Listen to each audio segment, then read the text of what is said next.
Ако погледнем съвременната българска противовъздушна отбрана, ще видим основно съветски противовъздушни комплекси и установки като ЗРК ОСА, ЗРК КУП, С-300 и ЗУ-23-2, въпреки това, че беше поръчена една батарея на чисто нови ЗРК Ирис-Т. Но каква е съвременната реалност на тези комплекси и какъв извод може да вземем от украинците? Ами, много важен. В по-голямата част украинското ПВО все още разчита на стари съветски комплекси. Но в периода на 4 години от началото на руската инвазия в Украйна, всяка система получи безброй дребни или сериозни модификации.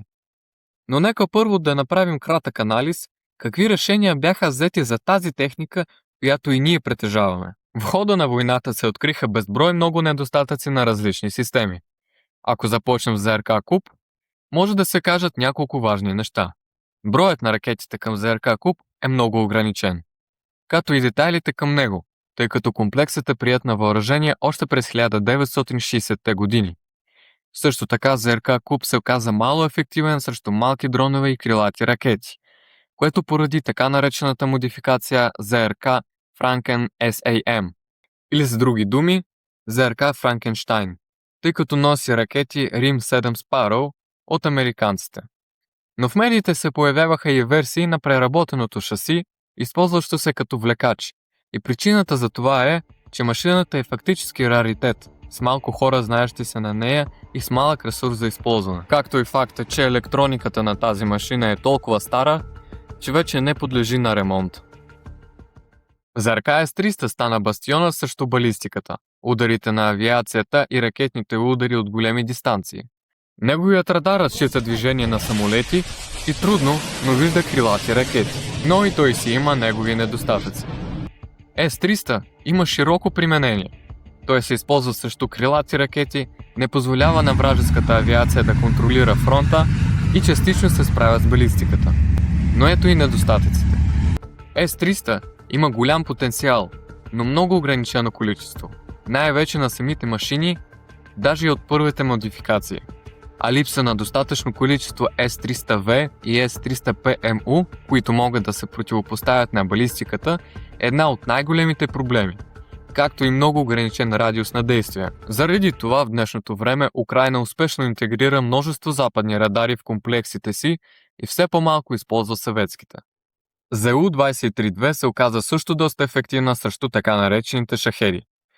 Но с появата вече на реактивни такива, ЗУ-23-2 в базовите си модификации са недостатъчни. Заради това, голямо количество от тях вече е оборудвано с различни донавеждащи системи, лазери, по-добра цифрова оптика, нови приводи за движение и нощно виждане. А най-важното за ефективността им е те да бъдат мобилни. Точно заради това голяма част от установките са монтирани на западни камиони. По-комфортни, харчещи по-малко гориво и с голям ресурс за експлоатация, за разлика от старите, неудобни и харчещи много гориво Зилове и Урали. И така вече сме стигнали до най-интересното – до ЗРК ОСА. ЗРК ОСА е единственият съветски зенитно-ракетен комплекс, който е напълно автономен. На една машина се намират и радарът, и управлението, и ракетите. Това позволява на екипажа да използва тактика на засада, бързо заемайки позиция и незабавно напускайки я след поразяването на въздушната цел. Най-големият плюс на комплекса е неговата мобилност и автономност, заради които той може да работи почти на всеки терен.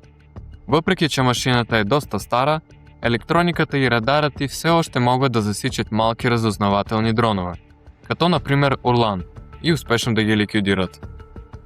Но въпреки това остарялата електроника и елементната база на ЗРК ОСА го правят много уязвим срещу радиоелектронната борба, а малкият му радиус на действие го прави уязвим срещу така наречените FPV дронове. Най-големият проблем обаче е недостигът на ракети. Истината е, че повечето стари съветски ракети 9М33 са вече с изтекъл срок на годност и се нуждаят от капитално реновиране, което съвременната промишленост едва успява да направи.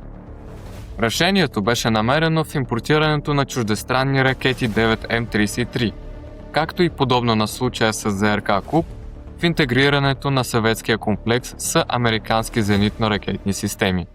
И не на последно място, ЗРК С-200. ЗРК С-200 направи невъзможното. Доказа, че толкова стар комплекс може да промени правилата на играта.